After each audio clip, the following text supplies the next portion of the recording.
what exactly is on the app. So I use it as a model to be able to have the dog speak.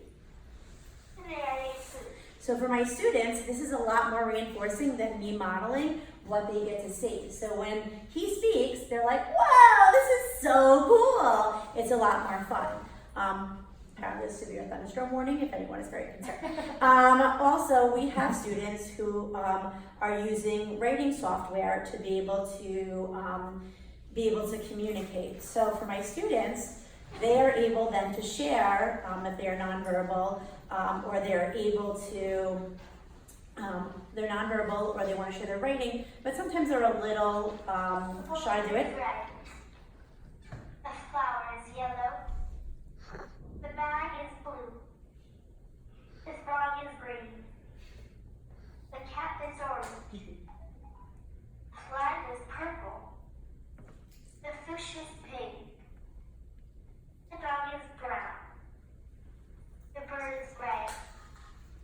The cat is black. The car is white. So everything that my student would have typed on the app would then be playing through Bluebee. So for my students who then also, instead of being able just to hear the computer voice, they're hearing it through the toy. So for them, one, it's motivating. Two, it's honestly, for them, they're like all excited. But three, for my students who are also afraid to speak due to their disability or due to just socialization issues, it's a lot more reinforcing. There is a tremendous amount of compatible apps that we use in the classroom. And on the website, they do list a bunch of them. We use music apps with it. We use a bunch of different apps. And the internet, of course, is a little slow, but that is in the presentation.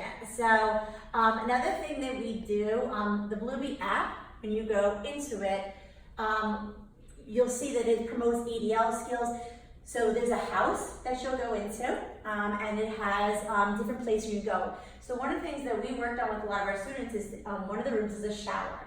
And so for my older students, I don't want to be going into and